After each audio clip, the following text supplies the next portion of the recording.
Butiso from the Center for Reproductive Rights, and of course Elizabeth Gishohi from FIDA Kenya, and we're discussing 16 days of activism against gender-based violence. We're putting it in context. We're looking at the extent, what often goes ignored, and then where do we move from here? You know, are our laws sufficient? Is enough being done? Of course, the answer to that one is no, but what more can we do? And I know, Brian, you'd asked them to contextualize what GBV looks like right now in Kenya, in Africa, and I want to say, with economic times prevailing, I think that's also something that we need to take into account, because whenever things like COVID happen, whenever, guess who bears the brunt? I'll begin with Prudence. Perhaps you can give us context of what gender-based violence looks like on the continent and in Kenya right now. Thanks, Mariam. So GBV still remains a significant issue in Kenya, in Africa, and around the world.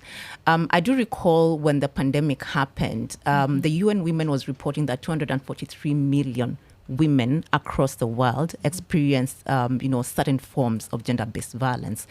The Kenya Demographic Health Survey of 2022 showed that 40% of women and girls had experienced a form of physical or sexual violence, in the last couple of years.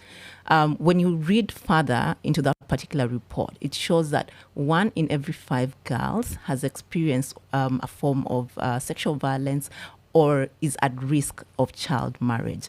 And so it remains a very constant and worrying issue in society. And again, gender-based violence does not only affect women and girls, it's also affecting men and boys. You go to court nowadays, there's so many cases that are being reported on sexual violence against boys. Few men are coming out, to speak against gender-based violence that they're facing, but most of them are choosing to remain silent, but it is happening.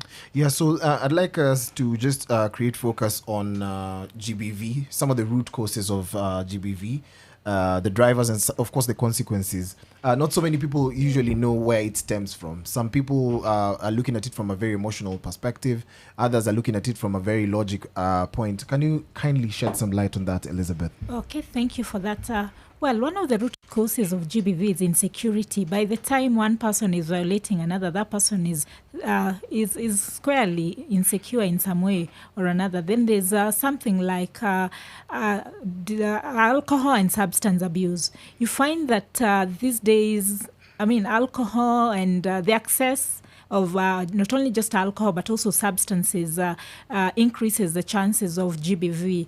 Tough economic times. We're just coming from an onset of COVID, then we had a very contested election. All these things compounded, and especially around the COVID pandemic, we found out that through research that FIDA has undertaken, that GBV was on the rise, and this was also reported in other sources.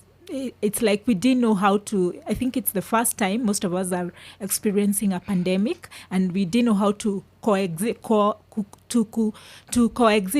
in close proximity with one another. Because I think even in relationships, you get to spend just about 4 hours with the love of your life, or just the 6 hours in the evening. Because 8 to 5 you're working, you're hustling in. But then you're cooped up 24 hours a day. Yes, with one another. Yes. Then there could also be trauma. If we studies have shown, and through also the work that we do, you find that if we don't stem and address GBV causes, you can actually carry trauma for a very long time. So you're an adult, but you're dealing with a lot of childhood issues, and you unknowingly perpetuate GBV in one way or another. The abused becomes the abuser. Yes. We're about to go into a short commercial break, but when we come back, we'll of course find out what is being done and those forms of gender-based violence that are not so well known or spoken about, and what's being done to address them, what more can be done as we mark the 16 days of activism against gender-based violence.